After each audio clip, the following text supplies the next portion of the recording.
You know what? I appreciate it, Manuel. And, we keep hearing equitable for everyone, and this does have to be equitable for everyone. And being a guy who has walked on this land back and forth to DC, I can tell you this place is littered. When you walk by the billowing smoke from the refineries, it sucks. And I'm being candid.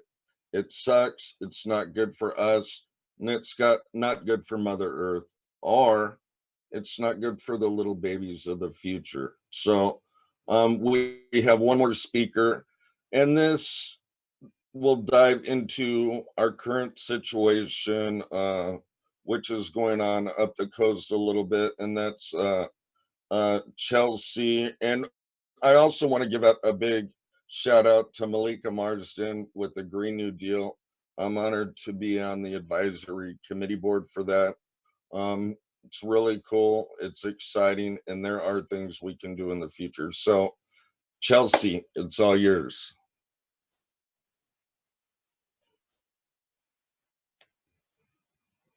Hi, everyone. It's Chelsi Sparti. I'm with the Samuel Lawrence Foundation. I'm very appreciative of the Kumeyaay Nation, my brothers and sisters who invited me to speak alongside today, and all of the dozens of coordinators who made this virtual climate uprising possible. Without you, we wouldn't have this great community. So I'm really grateful for that. When you think about ocean pollution, you might go to oil or plastics, but think for a moment, what are the other items that are polluting our waterways? Think about the generational issues that we face. On the beaches of San Diego, we have a much more sinister material threatening life and the economy. It's the largest environmental hazard that you haven't heard of. It's radioactive waste. At San Onofre, many of you have seen these domes, but what you might not know is that all 3.6 million pounds of radioactive waste remain on site, only 100 feet from the water. That is equivalent of 120 loaded school buses. So it's a lot of waste. It's stored in the lowest quality storage canisters that are designed to last only 50 years.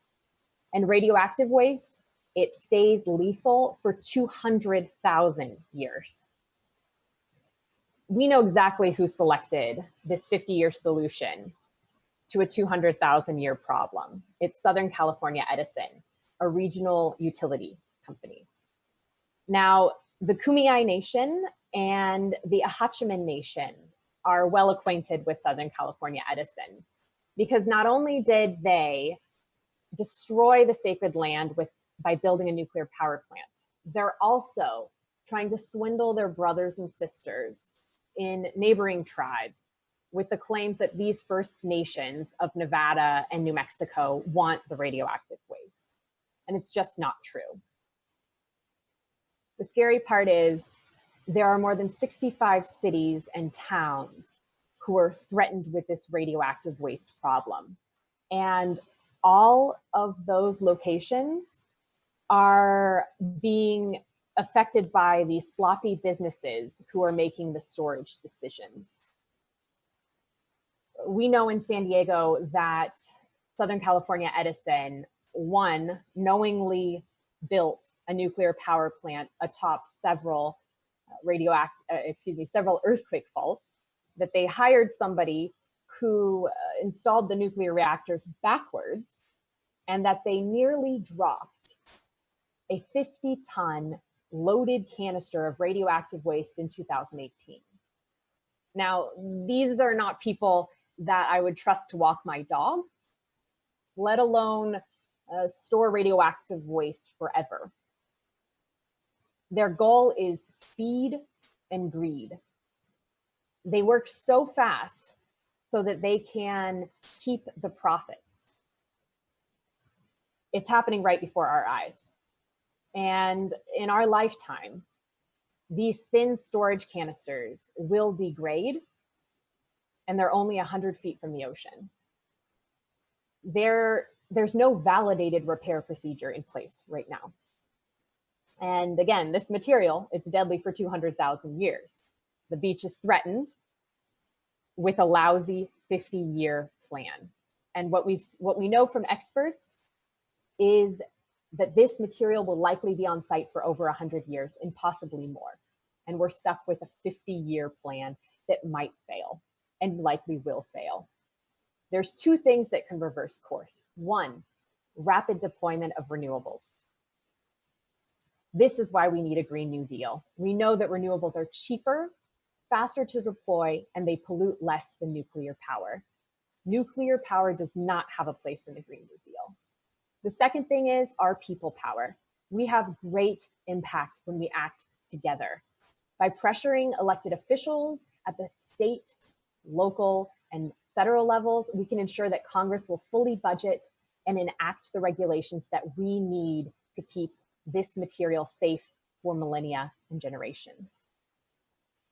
Remember, radiation leaks are not comparable to anything we've seen in the environmental movement. Human errors, miscalculations, and damage from natural disasters are irreversible. They decimate land, water, and life. And there is no place for nuclear power in our future. Samuel Lawrence Foundation is calling on Southern California Edison to build a handling facility on site so that they can repair and repackage each of these canisters as they degrade. You can help in that process. We're enacting a letter writing campaign. And if you go to the Samuel Lawrence Foundation website, on the nuclear safety page, you'll find a tab that says Take Action. There's all the information on how to write a letter. I encourage each of you to stand with our Indigenous brothers and sisters to protect the ocean by taking action, because together we will solve this issue here at San Onofre and beyond at all of the other nuclear power plants. We can't afford not to. So thank you, Bobby, for letting me speak to this important issue. And I appreciate all that you're doing as well on San Onofre issues.